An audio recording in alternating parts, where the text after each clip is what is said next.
We're going to talk to Dr.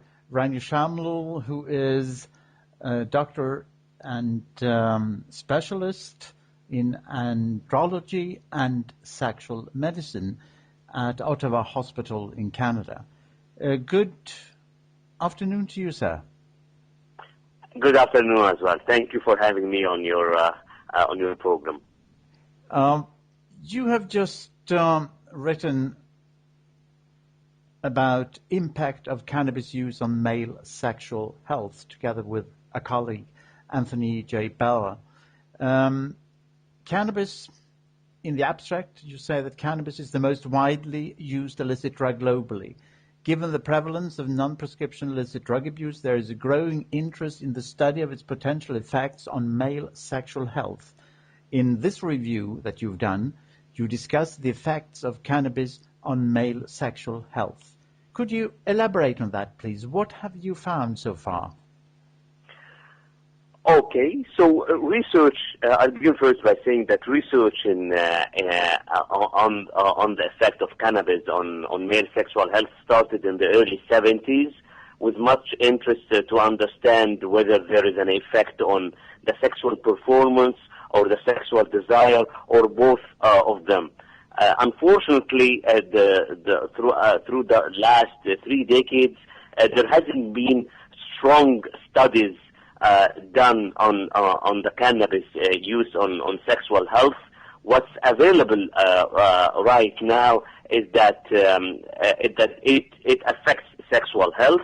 It can affect sexual desire, though there are conflicting data with for or against its effect, whether it increases sexual desire or it doesn't really increase sexual desire, which is contrary to the public belief.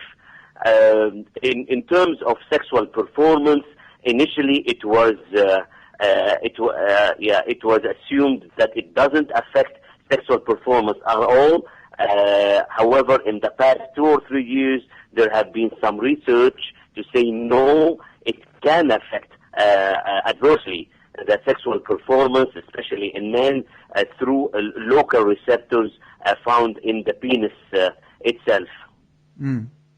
Now, in your practice, have you encountered, should we say, examples or met patients that have? Yes, I have. Yes, I have. I have seen many cases where young individuals, and this is what's most alarming, that they are young men. By young, I mean between 18 to 40 years, who are otherwise healthy and are complaining of erectile dysfunction or impotence. And there is nothing in their clinical history to suggest any disease or like diabetes or high blood pressure or anything signaling a harmful effect on erectile dysfunction, apart from their being chronic marijuana abusers since their early teens. Mm. You say in the conclusions that you encourage renewed use of research resources to determine in-depth mechanistic knowledge and new clinically oriented studies examining the effect of cannabis on male sexual function. Do you think this will happen? I think this will happen. This will happen very much soon.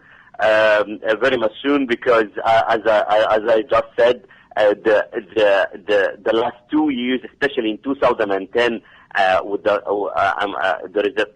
is a paper that found groundbreaking results, as there are proved that there are local receptors of marijuana or its active ingredient tetrahydrocannabinol in the smooth muscle cells of the human penis.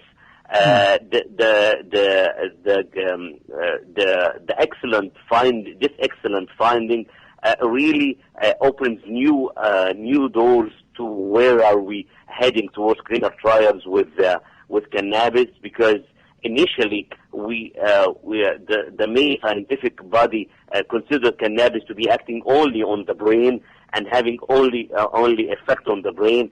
And now we are finding that there are receptors inside the penis itself, and these receptors, when they are stimulated, they are actually causing a reduction in the erectile function. So yeah, I think these results will motivate more and more clinical researchers, including myself, to conduct more in-depth studies in this area. Now, what you have studied is the impact of cannabis use on male sexual health.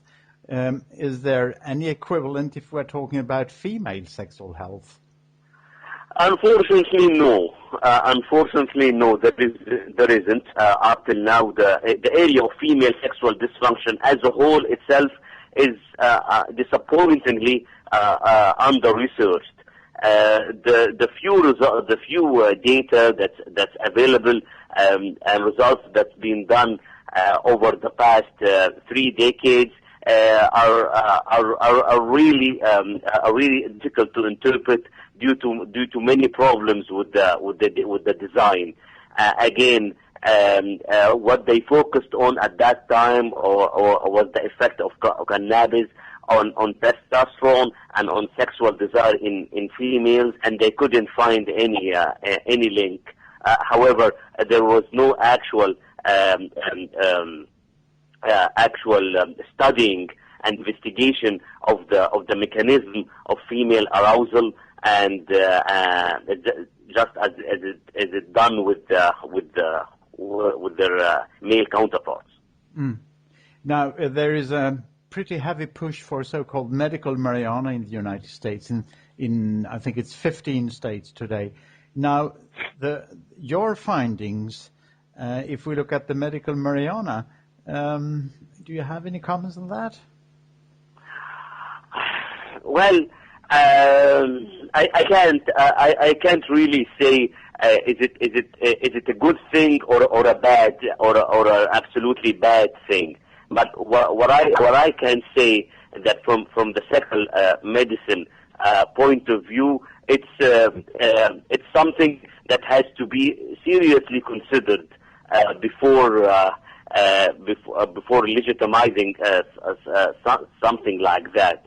The data and that we are discussing here and the emerging data seems to say that there is some effect on sexual function, though it is not known exactly how big of an effect and how chronic is the effect. But I would be very cautious before commenting for or encouraging the medical marijuana. Okay. We say thank you very much for taking the opportunity to talk to us. Thank you very much.